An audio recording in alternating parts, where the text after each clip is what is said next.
All right, so we are going to hop right into talking about co-parenting.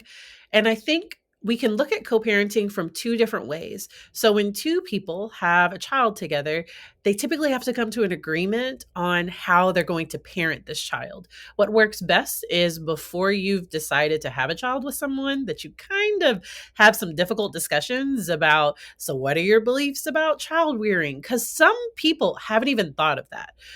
My partner had never babysat anyone, had never really done anything with never thought about some of those things. And he's okay with some of the things that I agreed that I really wanted to do. But it would have been a deal breaker for me, somebody, if we couldn't come on the same page regarding parenting. And so first, let's talk about what are some signs that you have a healthy co-parenting relationship. Some of the signs are that, number one, you communicate, because communication is the key when you're parenting, co-parenting, and it just means cooperative parenting, not combustive. That's not the code we're talking about. We're talking about that. So some of the things would be when you can sit down and you can talk, right? When you can sit down and agree, and if there's disagreement, that you can discuss mutually beneficial. And when I say beneficial, I'm saying for the child, not for you and the person, right? I'm saying mutually beneficial for the child to use this technique or this for them, right?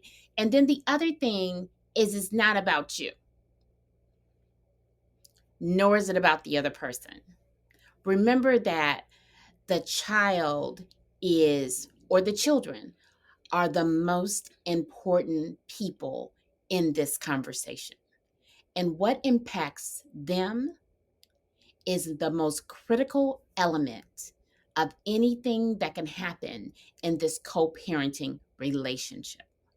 I love that. And I think in order to do a lot of that, you have to put your emotions to the side, because a lot of emotions, and sometimes how I was raised or how the relationship I saw my parents have, sometimes that comes into it. Or if the person has had negative experiences in the past. And it's really important to be consistent. Mm. And so, because I've worked with some people that were like, okay, I don't want him to have, and that's just what I've typically worked with. I don't want the other person to have anything to do with the children that aren't biologically theirs. And then they're like, oh, wait a minute, he treats, his kid. It's like, wait a minute, but so I'm the therapist and I'm thoroughly confused. And so being able to have that clear communication along with consistency and putting emotions to the side for the best interest of the kids. And I do want to say that a red flag, which you won't be able to do anything, because once you're in the situation, like it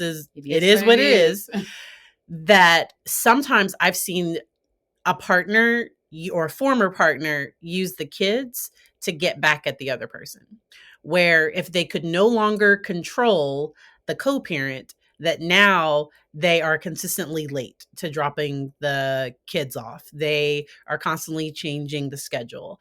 They're at the last minute trying to do these things, and they want to frustrate the other person. And so what I recommend is that person manage their emotions. And really, I encourage them to expect changes, because often it's like, I can't believe they know, like we kind of knew, because normally it's just enough where it wouldn't become an issue at court, because no court wants, if the person dropped them off 30 minutes late, or if they did, sometimes, like, normally the courts are only going to get involved if it's really egregious, if it's something major. And remembering that once you have that agreement, if you have a legal custody agreement, the other person either party can always go back to renegotiate it. And so I think sometimes people think, okay, once we get this order in place, it's going to be over. No, because they can't put everything in the order. Can we just say that? They can't put everything in the order. And you don't want to keep on taking back to the court system. Number one, it costs money. But number two, it causes wounds. So I'm going to use Patrice's example because I think that's a great example of something that a tip that could help you deal with that. Well, the partner was late. They've always been late. They were late when you were dating them. They were late when y'all were together. They were late. They were born late. They're just late. They've always done that, right? So what you do is you know who they are, so you don't do anything that's right up to the time they said they were going to be there, right? If they said they were going to be there at 5 o'clock, they run about an hour late. Don't even set nothing up until after 6. You know the deal. Stop playing. So don't do anything to press your own button. Because what normally happens is you are the one who is incredibly frustrated. And then when you get your children back, you're They in a see it. you're in a space where you're so upset at the other person, you can't assist in that transition with your child. And I have a video over on YouTube that gives some tips for if you do have a more difficult co-parenting relationship, because sometimes we have to agree, you know what, co-parenting, we're not going to agree on the basic rules for both of our houses. And so for my own piece, we might have to do what's called parallel parenting, where okay, I'm not even okay, you want the kids to stay up until, you know, okay, they don't have a bedtime at your house. I can't control everything. If it starts to affect them at school, then that's where sometimes schools have documented, the child is falling asleep in class on Thursdays, and Wednesday night is the other parent's visitation day. And so just making sure that you are in a place where you are doing the most important thing, which is supporting your child, because often the kid feels in the middle. And there will be times that your child will relate to the one parent, and there will be times that they will relate to the other parent and not feeding in to Mm-hmm. whatever's going on. And then the other thing is don't allow your children to manipulate you using the other parent. And I like to say, get their needs met in inappropriate ways. Okay, so don't allow that. Because let me say two things.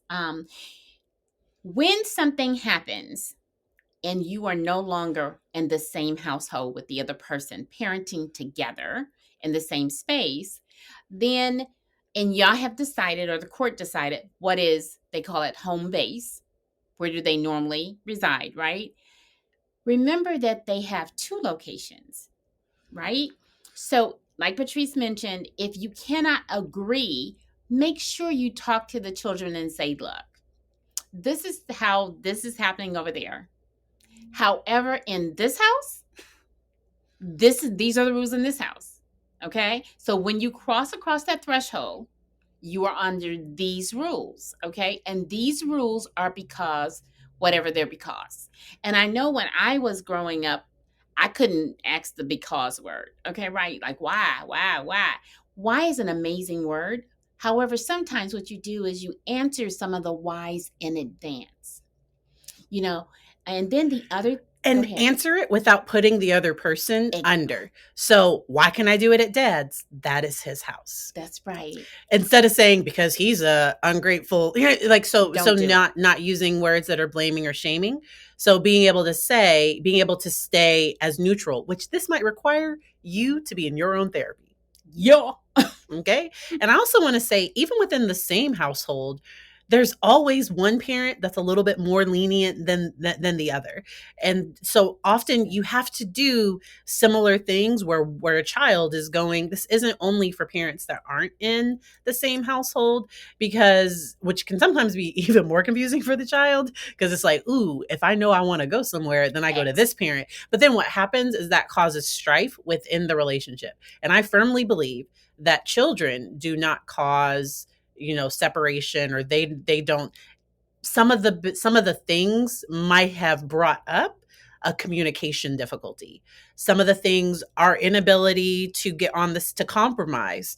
Well, that inability to compromise happened before, and it isn't only related to the children. And I love the fact that we were talking about co-parenting in any situation.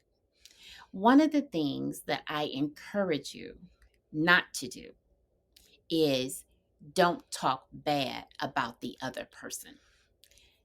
That's here on the phone, that's texting across, none of that. And I would don't say do it, if please. if the kids are in the house, because often when there is a high conflict situation between mom and dad, the kid knows. Yeah. And you might also need to get your child into some type of therapy, because I, as the therapist, I have sometimes been the go-between, not in a problematic, because I don't. So within therapy, there's this thing where sometimes both parents are trying to get me on their side. And what I clearly say, I'm on the family side and I'm on the child side. I'm staying neutral, even if I have my own thoughts and beliefs about things. Like I stay back, because there are some things that are simply a judge issue. It's simply a court issue, and so being able, and sometimes I've helped parents navigate. Okay, your child is 15, despises visitation. Y'all are going back to court anyway. Is there a way that we can give some choice within this? And there's a history of some problematic things, or we're having issues with the transition. So is there a way we can, you might want to ask your lawyer about making a more neutral spot versus it being at the house. Yeah, because and what I just thought about is I said, that's oil and vinegar. Mm-hmm. I mean, oil and water. Oil and water really doesn't mix. Oil by itself is amazing. I think if you add something, it will. Vinegar. Yeah. So when you add vinegar, you have a salad dressing, right? You can pour it on everything. So that's the key. The vinegar in the situation can be the court system. The vinegar in the situation can be you going to get therapy, right? All of those things. The vinegar, the person that helps congeal the oil in the water and make it beneficial together is something that. So let's talk about it if you don't, necessarily have some vinegar. This is the deal. You know that they're oil or water, whichever one applies, right? You know that there's been situations. However, do not use the child as the vinegar. Remember that your children at any age, you shouldn't manipulate them. Your children, when I say that, I'm saying, I know regardless to how long or how old your children are, don't put them in the middle of, don't use them as a vinegar, is what I'm really saying. Okay. No matter what, because we think they can handle it. They can't. They can't. They can't. And then remember what Patrice was talking about. She said they try to use her to get them on their side, right? And that's what the child may feel like, well, if I'm not on this person's side or I'm not on this person's side, and then they feel bad. So when it's connected to that, you don't want that child to feel that way. And then the last thing I'm going to say, while she holds her hands for just a second, the last thing I'll say regarding that is this. Because it took two of you, they have both of your DNA, there's going to be days when they're acting just like their mother, just like their father, just like the whoever, right? And so when you talk bad about the other person and then you turn around and say they're just like whoever you were talking bad about, maybe that was 2 weeks or whatever, they start connecting those things and say, well, I'm bad. They think that they're bad. They're not bad. So this is what I'm going to go back to. Now, I know this is Dr. Berry. This is Momma Johnnie, right? What I'm going to tell you from experience is this. When people get comfortable about saying things about the other person, before they know it, they end up in a situation where they've said it in the presence of the child. Unbeknownst to them, the child overheard it. And so now that's a wound. The thing with the wound is, even if you try to heal, even if it heals from the outside, underneath there's so many layers of situations that can happen. So we have to be careful. So this is what I was in a situation. I was getting a divorce. It was a long process to get to the point where I was ready to get a divorce, right? Now, in the meantime, right at the end, Patrice came up. Praise the Lord. I'm so glad. But it took both of our DNA to make this amazing person, right? So I have never, hear me, ever talked bad about her dad. Number one. Number two is, I've never regretted being married to him or being in a relationship with him, because look at the wonderful thing, look at the wonderful person that came out of it. Now, I'm not going to say it was joy and happy, happy, happy, joy, joy. I'm not saying the situation was perfect. I'm not saying any of that. What I'm saying is she came out of both of our DNA. Now, for years, she swore she did not look like him. I let her go with that. I look just like him. She looked just like it. When she came out, she looked like it. And she looked her whole life. But follow it with your child. If your child say, I don't look like him or I don't look like her, let them say it. Don't worry about it. They'll come to their own agreement, because you don't want to interfere in their relationship. Every child. Because then what happens when one parent it's because sometimes it comes from their own pain, or even from the pain they see the person causing their child. Right. But if they speak back into it, not from a point of let me support and encourage you and help you through this, but from a place of, oh yeah, we're sitting here, we're both bad mouthing. Oh yeah, they're this and they're that. That then puts you on more of a friend level and not the safe adult. And you need to stay the safe adult. That is incredibly important. And I also do want to say that some people, what they got out of was abuse. Yeah. There was trauma. Yeah. And so that's where doing your own work to heal that. I have a longer episode because it gets a little clinical. And so check out over on YouTube. I have some tips about co-parenting with a toxic ex. And so make sure to check that out. I also recently did a video with Coach Matt Pfeiffer, and that's over on my YouTube as well. But I think being able to separate my pain from, because what can happen is my emotion can become theirs, my child's emotion can become mine. And as a parent, I want to take my child's pain away. And we're not going to get all the way into it today, I don't think. But there is something called a lawnmower parent. Oh, you said that. Yeah. Because I had heard of a helicopter parent. Hovering. Yeah. The person that kind of, that's constantly hovering over their child. But I hadn't heard of the lawnmower parent. And so the lawnmower parent basically paves the way so that their child never experiences any pain. And I'm currently listening to the book Trauma Proofing Your Kids. And so if you are, and it's by Peter Levine, I have a bookshop now and you can check that out. I will post the links.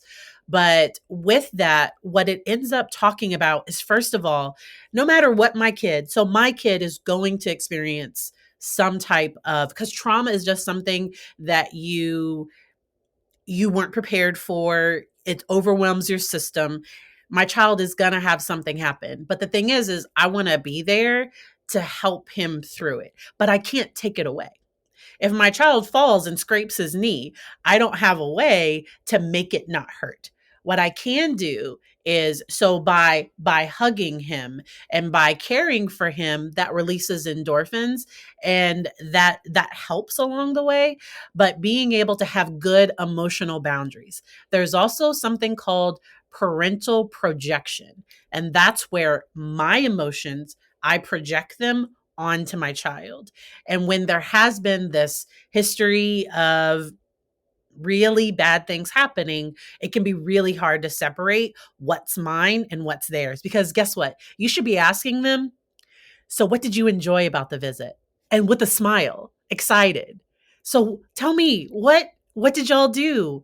What was, what did you like? Because sometimes that child will think that they are betraying you. Yes.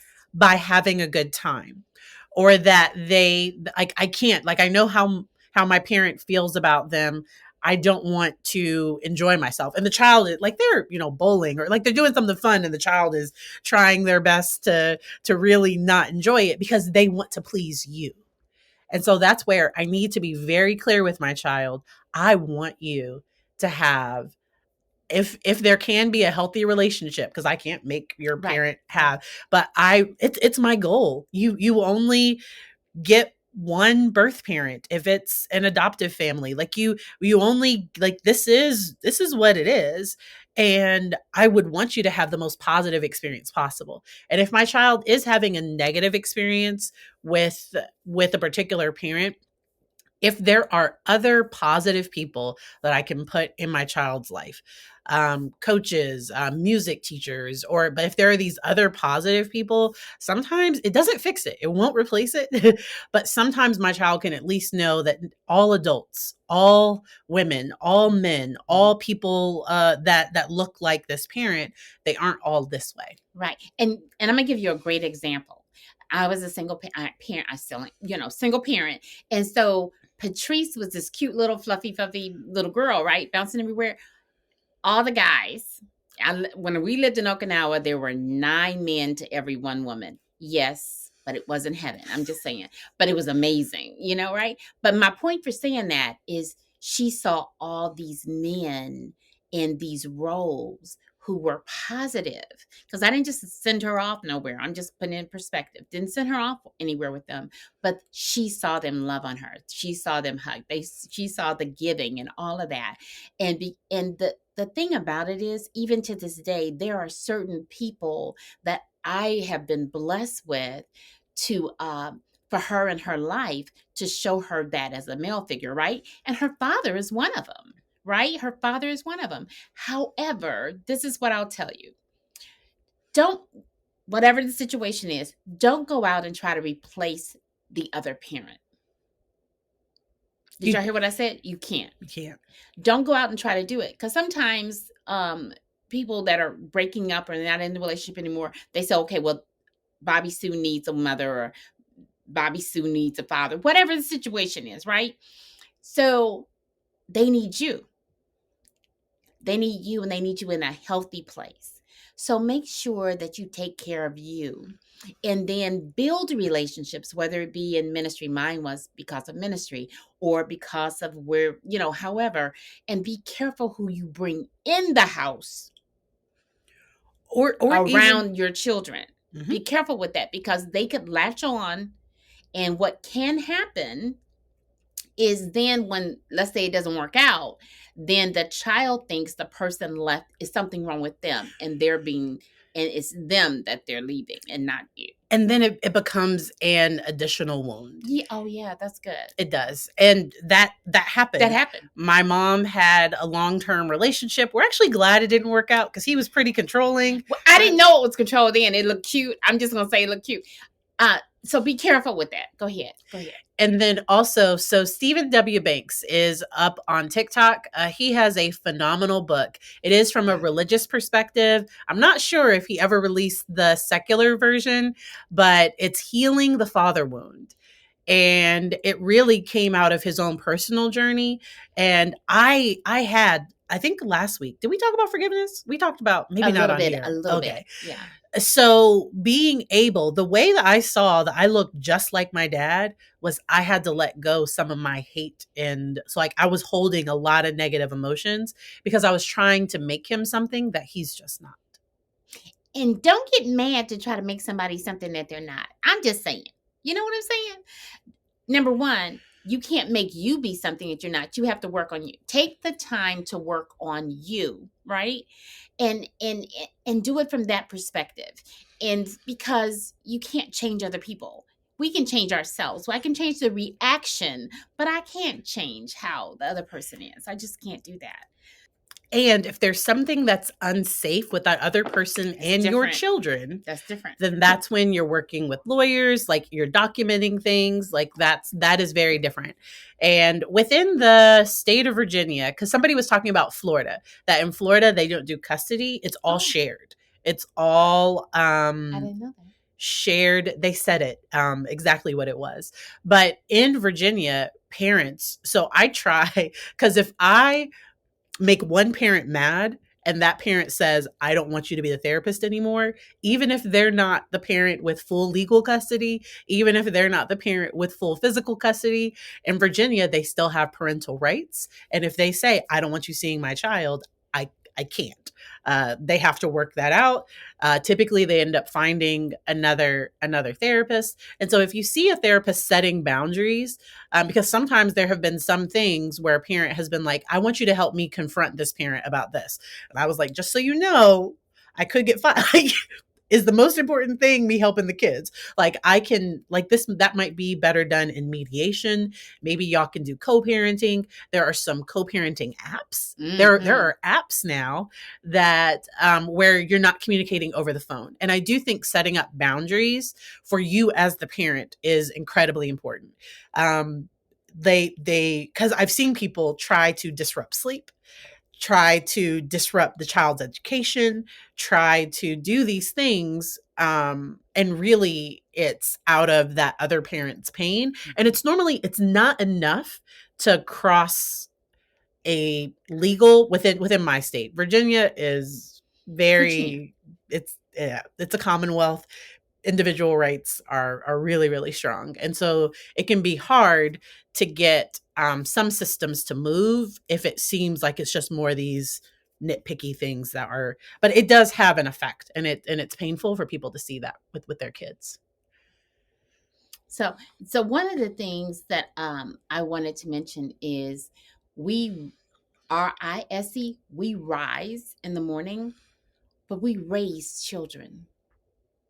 Raising a child is a huge responsibility. And when I say that, we want them to be better for being our child. We want them to be better because they're in our space. We want them to be great thinkers. That's why I was never a lawnmower mother. Never. Never. I will never forget. I don't think we've told the story. We might have told the story. Which one? I ran track and I was really good. And I don't think we've told it. I had a D. Wait. Pause. Did she say she just had a D? She had a D. D was not for David. Okay. With AB potential, because the D was because was AB potential? Because I didn't turn in some assignments. Like it was clear, it was an interim and I hadn't turned in some assignments. And so my mom wrote a letter to the school and said, Patrice cannot run track until she has a C in history. My coach or my teacher gave me a letter that same day. Like I gave him that letter and he was like, oh, you have an A or a B, like you have a B. And I was like, whoa. Did she do any work? This is a moment. This is a moment. We need to talk about this for just a minute. I just want to talk about it because you have to be careful with what's happening because she's going to tell you what I did about it in just a second. It's the way I handle stuff. See, this is the thing. When a person allows you to get a free card, especially the children all the time, to, you don't have to be responsible. You don't have to clean your room. You don't. That's a different mindset because then when they run into something, they'll feel like they're entitled. So I'm like Shaq. I'm rich. You ain't got jack. I mean, I'm just, that's what he said. She's not playing. I'm not playing. Now, does that mean I'll take care of you? Absolutely. You're not going to want for anything? Absolutely. But are you going to, oh no. That's not the way this works. And my grandson would tell you, he got in the car yesterday. He said, Gigi did da da da da. And she said, what did you get for him? Whatever I wanted. They're at my house. You know what I'm saying? But anyway, let's go back to the story. So what ended up happening was, so I magically had a B because what he did was, magically, he didn't do anything. Okay, go ahead. He told me. So what ended up happening was she made me do all the work because he did my grade as though I had turned in everything on time and I hadn't. And I did have a conversation that went with that, with her. Yes. I said, you can't think that I'm whatever because I don't curse. So there wasn't nothing like that. Mm-hmm. But I was telling her, I said, you will do the work. And I let him know. I said, I'm going to let her run because she ran. Listen to me. I'm telling you, they needed a 4x4. She was the what you call anchor. She was the anchor. So they had a track meet. He said, "Ma'am, that's what he told me." He said, "But Miss Lloyd, he said we have a track meet." I said, "And And so he said, da, da, da, and I said, and she will not be there. And so magically, the grade upped. So I did let her go because I didn't say earn it. I said, if you have it. So I was a person of my word. She had it. And I believe you needed to do the work. I did the work because I couldn't watch TV. Do you know what I mean? Oh, yeah. There was consequences. See, this is the deal. There's consequences in all situations. And we don't co-parent, there's consequences for the children. And when we don't allow our children to grow and have thoughts and be able to talk to us about things, there are consequences because they will find somebody else to talk to. The other thing is, what happened in my house was somebody saying something. Y'all know I can't read up there, so she's having a joy time. So all of those things are very important to me. But let me tell you the reason that you want your children to make decisions.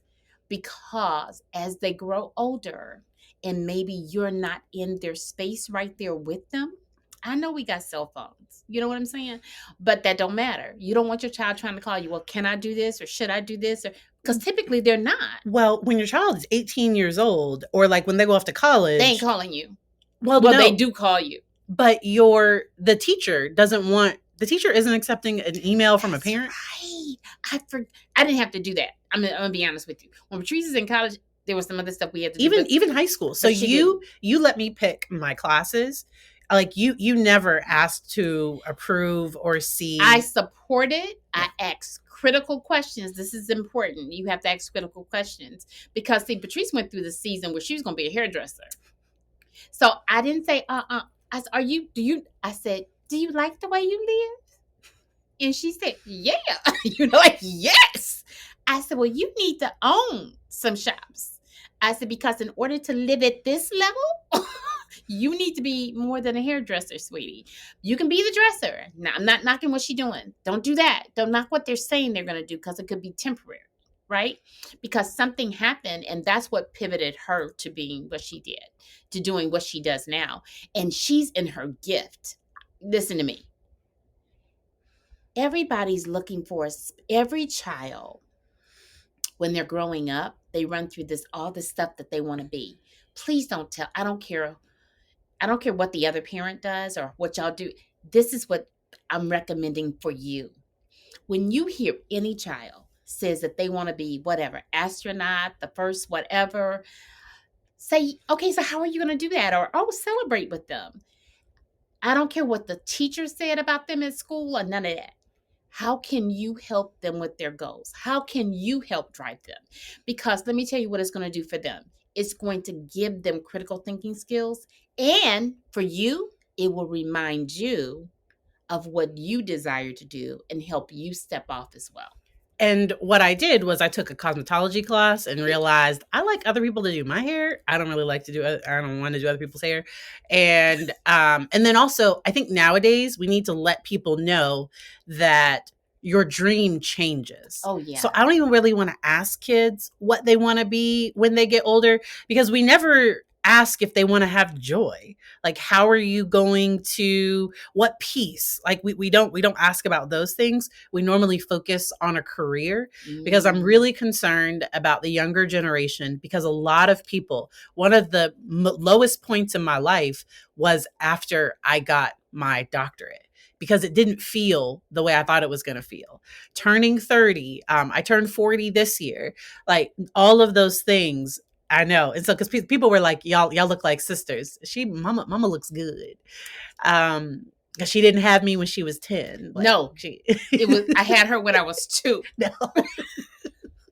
Oh no, I'm sorry. It was a 2 in it. It was at the front of the other numbers. See, you thought I was going to go a different way. I didn't do that. You didn't do that. I'm so proud. She thought I was going. Did y'all know? Did you see her eyes? You know where she thought I was going, right? I was so nice. The first number when I had her was a 2. There was I think I was 27 or something. So anyway.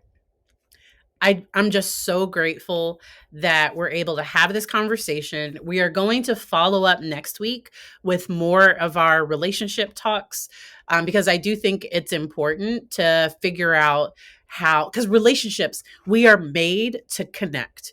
We are made to live this life together. and it's not going to be a smooth road. Like, and I think sometimes what I've seen is parents that are, maybe they're not on the same page with parenting, and maybe we've had to agree, okay, it's just going to be parallel parenting. Okay, the child is figuring out how to how, because sometimes the kids are fine in that situation, and it's just me getting over the fact that, oh, they are going to fill them up with sugar, and it's like, And send them to me. and send them back to me. So guess what, as soon as they come home, they're going to run outside. Like, they're going to, like, Have a plan. Have a plan for what is within your control, because focusing on whatever, because I've had people stress way out during the time that their child was away when they could have been recharging their battery. Okay. So I like coming to work because that helps me recharge me. When I am home for the weekend, I normally go to the store. Like, I need some time to recharge me. And so but it is, and I acknowledge that I have a partner that I know my child is in good hands.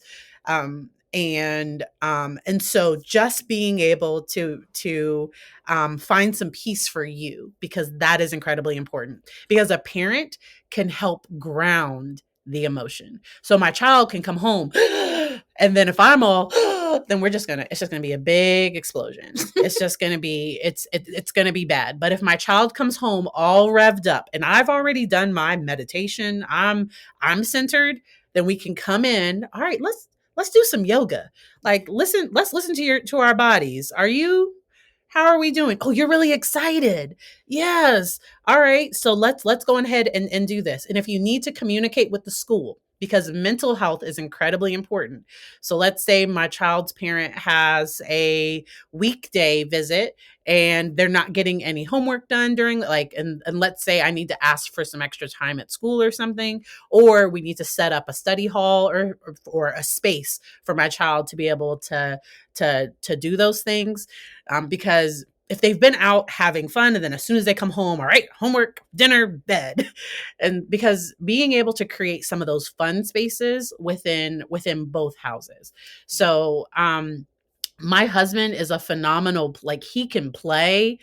Like, he's a great player.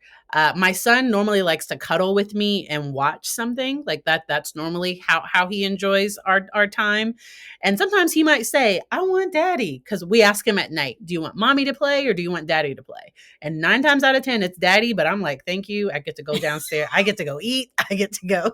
You want to play with daddy? Okay, Yeah. bye." Just being prepared that sometimes when your child gets mad, they might say, "I want to go." They might get a little frustrated. And so that's where I think sometimes having that neutral therapist can help in the midst of those things. Right. And the thing that I'll encourage you to do is this: is build a community. Sometimes you're a single parent and you're working from that perspective and something else is happening on the other side. The father may not, or the other parent may not even be in the child's life actively. Listen to what I said, actively. So the key is find a community to help, right? So let's say it's a group of women or whatever, it doesn't matter. You find a community, a safe place so you can still take a break, or you find time to do your yoga and all of that stuff. So it may be putting the children to bed a little bit earlier than you would normally do, or make their bedtime early so that you can relax and take a few moments so you can go and enjoy and be filled up. Because anybody that's working from an empty vessel is not healthy. It's just not healthy. It really is not healthy. So just make sure that, and do the work. Do the work. If you need to go see somebody, do the work. If you need to go and take a bath for a little while, do the work. Do your work. And your child, so the child is in therapy not because there's something wrong, or because it's like, hey, we need some extra support. We need to add a licensed person to our support network.